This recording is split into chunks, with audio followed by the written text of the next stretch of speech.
Hello friends, स्वागत है आपका मेरे इस channel Sandhya's tutorial.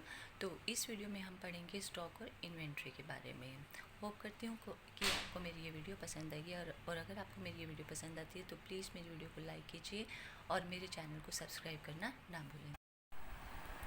Hello friends, welcome to my channel Sandhya's tutorial. तो इस वीडियो में हम पढ़ेंगे स्टॉक और इन्वेंट्री के बारे में। स्टॉक किसे कहते हैं? कहते हैं there are two types of stock, opening stock and closing stock. एक ओपनिंग स्टॉक होता है और एक होता है हमारा क्लोजिंग स्टॉक। तो कहते हैं ओपनिंग स्टॉक क्या है? कंपनी जिस चीज़ में डील करती है वो गुड्स कहलाती हैं। तो गुड्स हमेशा रीसेल पर्पस के लिए ही होती हैं। अब क्या होता है कि ड्यूरिंग द अकाउंटिंग ईयर जो गुड्स, पहले हम पढ़ते हैं ओपनिंग स्टॉक के बारे में कि पिछले अकाउंटिंग ईयर का जो क्लोजिंग स्टॉक था वो इस साल का आपका स्टार्टिंग का जो ओपनिंग स्टॉक है वो बन जाएगा। जो पिछले साल का क्लोजिंग स्टॉक है वो इस साल का ओपनिंग स्टॉक हो जाएगा। और क्लोजिंग स्टॉक क्या होता है कि इस साल जो यानी कि जो अकाउंटिंग पीरियड है, अकाउंटिंग ईयर में जो गुड्स सेल नहीं हुई, जो रह गई हैं, बाकी बची हुई जो गुड्स हैं, जो हमारे स्टॉक में गुड्स रह गई हैं, वो हमारा क्या बन जाएगा इस साल का क्लोजिंग स्टॉक। तो ओपनिंग स्टॉक क्या हुआ? पिछले साल का जो क्लोजिंग स्टॉक है वो इस साल का हमारा ओपनिंग स्टॉक हो जाएगा। और इस साल जो गुड्स सेल नहीं हुई यानी कि जो अनसोल्ड स्टॉक है, अनसोल्ड गुड्स हैं, वो इस साल का हमारा क्लोजिंग स्टॉक हो जाएगा। तो ओपनिंग स्टॉक के बारे में क्या कहेंगे? Value of goods lying unsold at the beginning of the accounting period. और क्लोजिंग स्टॉक क्या है? Value of those goods lying unsold at the end of the accounting period. अब हम देखते हैं in case of manufacturing concern, वो concern जो goods को मैन्युफैक्चर करते हैं, जिनका काम है गुड्स पहले मैन्युफैक्चर करेंगी, फिर जब वो फिनिश गुड्स बनकर तैयार हो जाएंगी उनको आगे वो सेल करेंगी। तो मैन्युफैक्चरिंग के कंसर्न के केस में कहते हैं जो स्टॉक होता है ये हमारा ओपनिंग स्टॉक हो या फिर क्लोजिंग स्टॉक हो, ये तीन तरह का होता है। ओपनिंग स्टॉक भी और क्लोजिंग स्टॉक भी, ये 3 टाइप्स का होगा। सबसे पहला है स्टॉक ऑफ रॉ मटेरियल। तो सबसे पहले कौन सा है? Stock of raw material. Raw material कहाँ पर यूज़ होता है? रॉ मटेरियल हमारा कहाँ पर यूज़ होगा? ये होगा in case of manufacturing concern, जहाँ पर गुड्स बनकर तैयार होती हैं, क्योंकि वहाँ पर पहले कच्चा माल मंगवाया जाता है, उनकी प्रोसेसिंग होने के बाद गुड्स तैयार होती हैं, यानी कि उनको रॉ मटेरियल चाहिए किसी भी गुड्स को बनाने के लिए मैन्युफैक्चरिंग कंपनी के केस में, क्योंकि उनका काम गुड्स को बनाना है। ट्रेडिंग कंसर्न के केस में क्या होता है कि गुड्स बनी हुई होती हैं, वो लेते हैं, फिर आगे उसको सेल कर देते हैं। लेकिन मैन्युफैक्चरिंग कंसर्न के केस में क्या होता है, वो रॉ मटेरियल लेंगे, गुड्स को बनाएंगे, फिर जब बनने के बाद गुड्स तैयार हो जाएंगी फिर उनको वो सेल कर देंगे। यानी कि मैन्युफैक्चरिंग कंसर्न में गुड्स बनाकर बेची जाती हैं और ट्रेडिंग कंसर्न में क्या होता है, बनी हुई चीज़ों को लिया जाता है और फिर आगे सेल किया जाता है। तो कहते हैं मैन्युफैक्चरिंग कंसर्न के केस में जो हमारा स्टॉक है वो 3 तरह का होता है। रॉ मटेरियल खरीदें, रॉ मटेरियल भी बच जाएगा। जब काम होगा, गुड्स तैयार होंगी, साल के एंड में क्या होगा, जब हम क्लोजिंग स्टॉक निकालेंगे तो सभी चीज़ों का निकलेगा क्लोजिंग स्टॉक। रॉ मटेरियल जो हमने ख़रीदा था वो भी सारा यूज़ नहीं होगा, वो भी उस टाइम कुछ गोडाउन में रह जाएगा, यानी कि गुड्स प्रिपेयर नहीं हुई हैं, जो बच गया साल के एंड में रॉ मटेरियल, तो उसका हम देखेंगे कि वो कितना रह गया एंड में, स्टार्टिंग में कितना था और एंड में कितना रह गया।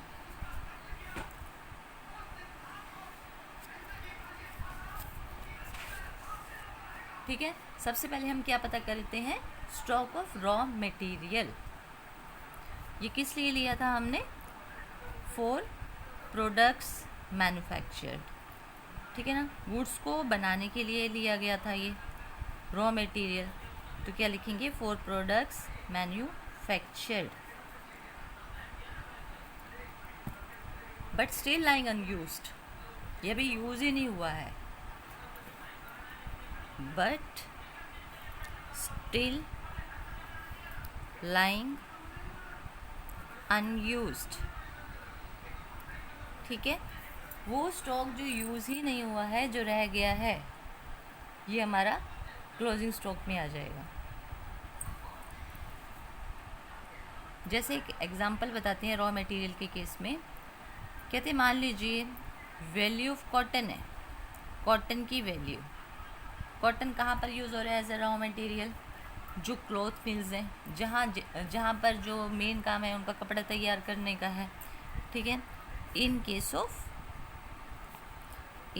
ऑफ क्लॉथ मिल्स, तो बड़ी बड़ी कपड़ा बनाने की जो मिल्स होती हैं वहाँ पर कॉटन यूज़ होगी कपड़ा बनाने के लिए। तो ये कॉटन क्या है? ये रॉ मटेरियल है, ठीक है ना। कॉटन क्या है? रॉ मटेरियल है। तो इसका स्टॉक देखेंगे इस रॉ मटेरियल का कि कितना रह गया। जब हम ओपनिंग और क्लोजिंग स्टॉक देख रहे हैं मैन्युफैक्चरिंग कंसर्न के केस में, तो सबसे पहले हम रॉ मटेरियल देखेंगे कि क्या उसका भी कुछ स्टॉक रह गया है, ओपनिंग था या क्लोजिंग है उसका स्टॉक। तो सबसे पहले इसका पता किया जाएगा।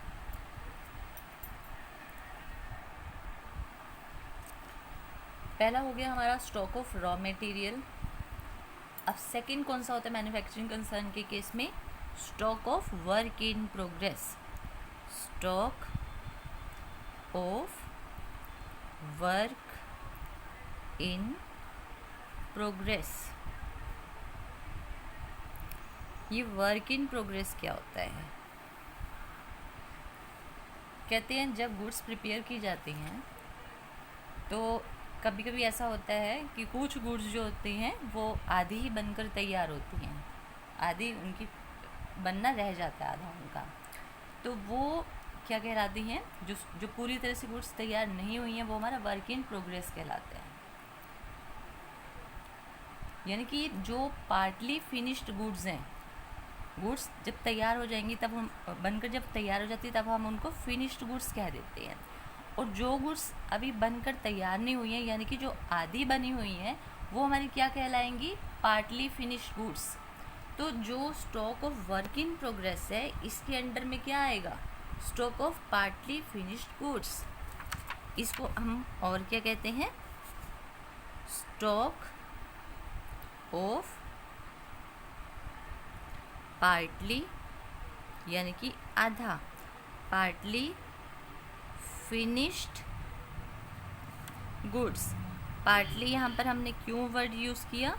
क्योंकि ये पूरी फिनिश्ड गुड्स नहीं बनी है, यानी पूरी तरह से गुड्स बनकर तैयार नहीं हुई हैं, अभी इनमें आधा काम रह गया है गुड्स बनने में, तो इसलिए ये कहलाई जाएंगी पार्टली फिनिश्ड गुड्स। यानी कि वो स्टॉक किसके अंडर रहेगा? वर्क इन प्रोग्रेस में। वर्क इन प्रोग्रेस में मतलब कि अभी आधा काम होना बाकी है,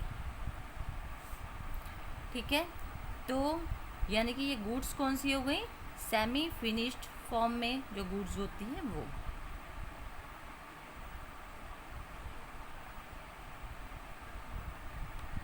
तो stock of work in progress क्या है? Stock of partly finished goods, यानी कि वो goods which have not yet been finished, जो गुड्स पूरी तरह से बनकर तैयार नहीं हुई हैं, ठीक है। These are the goods of partly finished goods.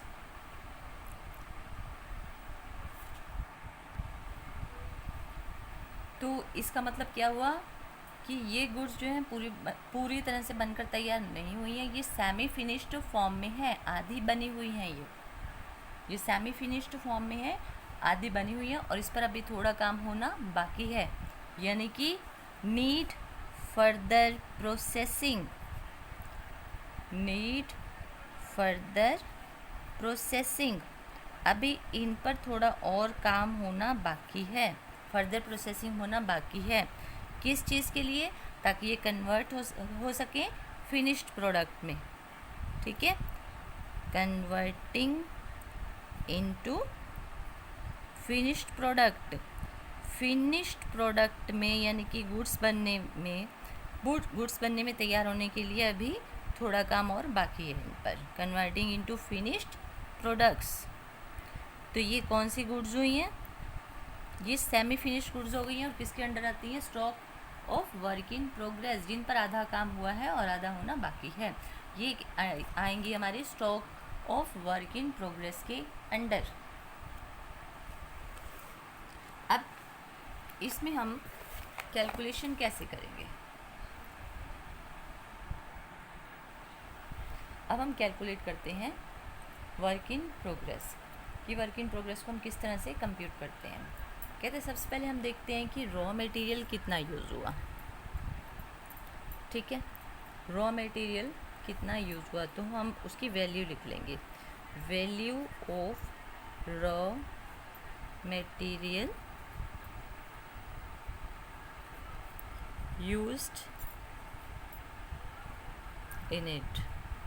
ठीक है, कितना लगा है रॉ मटेरियल। फिर उसमें हम कुछ लेबर भी लगी होगी, पावर का भी यूज़ हुआ होगा, फ्यूल लगा होगा, ये दूसरे एक्सपेंसेस होंगे। कहते वो भी जितना इसका प्रोपोर्शन है ना, एक उसी प्रोपोर्शन के हिसाब से हम वो अमाउंट इसमें ऐड कर देंगे।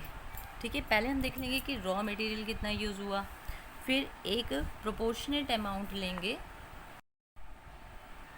तो अब हम देखेंगे कि कैलकुलेशन करेंगे हम वर्क इन प्रोग्रेस की। ये हम किस तरह से करेंगे?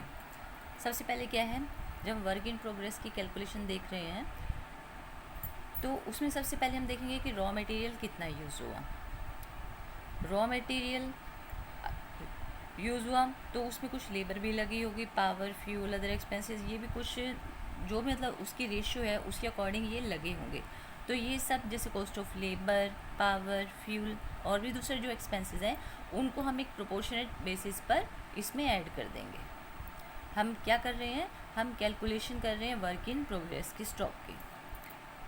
जैसे हम एक एग्जांपल देते हैं क्लॉथ मिल्स के केस में, जहाँ पर कपड़ा तैयार होता है वहाँ पर अगर जैसे कुछ बना नहीं है, आधा रह गया है माल, तो उसमें हम किस तरह से उसको हम कैलकुलेट करेंगे, मतलब वहाँ का हम वर्क इन प्रोग्रेस किस तरह से कंप्यूट करेंगे। वहाँ पर जो अनफिनिश्ड क्लॉथ है, जितना भी अनफिनिश्ड क्लॉथ है, यानी कि वो कपड़ा जो पूरी तरह से बनकर तैयार नहीं हुआ है, उसमें कुछ थ्रेड ऐड हुआ होगा, तो वो भी हम प्रोपोर्शनेट अमाउंट से वो ले लेंगे, उसमें ऐड कर देंगे। इसमें अनफिनिश्ड क्लॉथ में value of thread plus unfinished cloth. ठीक है, तो ये दोनों को मिलाकर हमारा क्या आ गया, ये stock of work in progress आ गया। यानी कि हम क्या निकाल रहे हैं, वर्क इन प्रोग्रेस, जो काम आधा है, अभी आधा हो गया है और आधा होना बाकी है, उसकी कैलकुलेशन हम देख रहे हैं कि वो हम किस तरह से निकालेंगे। लास्ट आता है हमारा स्टॉक ऑफ फिनिश्ड गुड्स। अब ये फिनिश्ड गुड्स वो हैं जो बनकर पूरी तरह से तैयार हो चुकी हैं। तो हम इसका कैसे देखेंगे कि वो गुड्स जो हमारे गोडाउन में जहाँ बाकी रह गई हैं, यानी कि at the end of accounting year जो हमारा अनसोल्ड स्टॉक है, जो बिका नहीं है, रह गया है, यानी कि जो गुड्स पूरी तरह से बनकर तैयार हो चुकी हैं लेकिन वो बिकी नहीं है, ये क्या है, हमारा अनसोल्ड स्टॉक।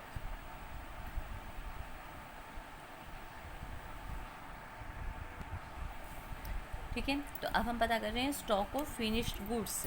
ये क्या है हमारा, कहते हैं स्टॉक ऑफ दोज गुड्स। ये वो गुड्स हैं जो पूरी तरह से बन चुकी हैं, which have been completely processed,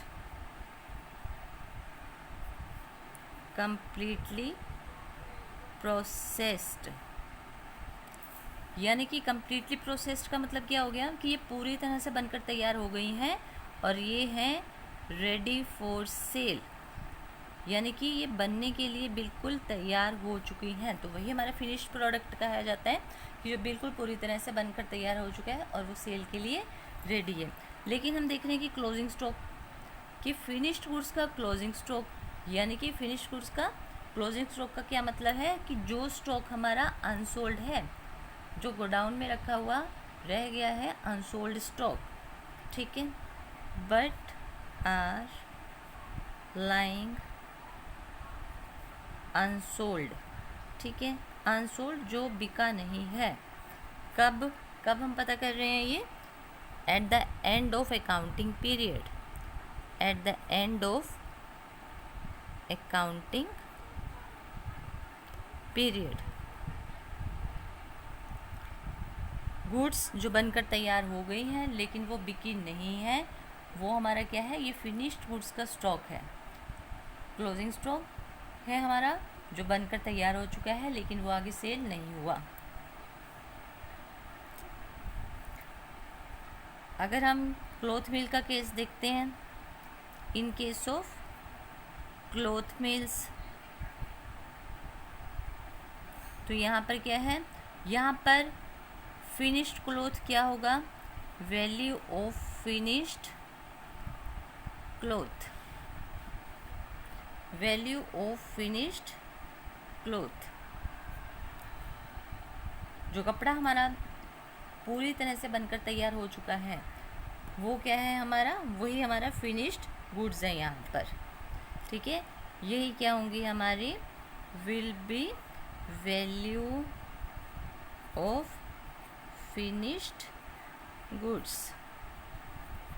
ठीक है, क्लॉथ मिल्स के केस में वो कपड़ा जो पूरी तरह से बनकर तैयार हो गया है, जो अनसोल्ड है, जो साल के एंड में बिका नहीं है, यही हमारा फिनिश्ड गुड्स कहलाएगा। ठीक है, तो इस तरह से हम कैलकुलेट करते हैं अपनी ये सभी चीज़ें। तो इसमें हमने क्या पढ़ा, स्टॉक और इन्वेंट्री के बारे में। स्टॉक कितने तरह का होता है, कहते 2 तरह का होता है, ओपनिंग और क्लोजिंग स्टॉक होता है। ओपनिंग स्टॉक और क्लोजिंग स्टॉक। ओपनिंग स्टॉक कौन सा स्टॉक होता है कि जो पिछले साल का क्लोजिंग था वो इस साल का हमारा ओपनिंग हो जाएगा।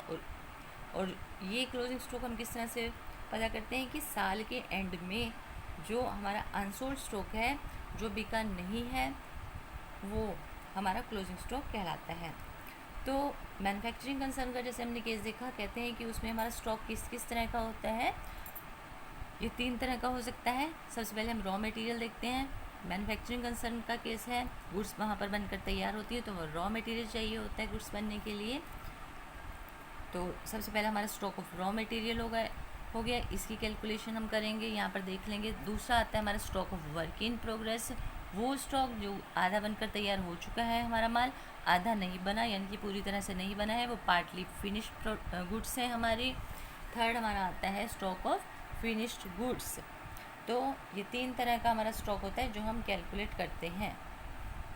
होप करती हूँ कि आपको ये स्टॉक और इन्वेंट्री के बारे में पॉइंट्स क्लियर हो गए होंगे। अगर आपको मेरी ये वीडियो पसंद आती है और मेरे पॉइंट्स क्लियर होते हैं तो प्लीज़ मेरी वीडियो को लाइक दीजिएगा और मेरे चैनल को सब्सक्राइब करना ना भूलें। तो ठीक है, फिर मिलते हैं हम अगली वीडियो में एक नए टॉपिक के साथ। Till then, bye bye.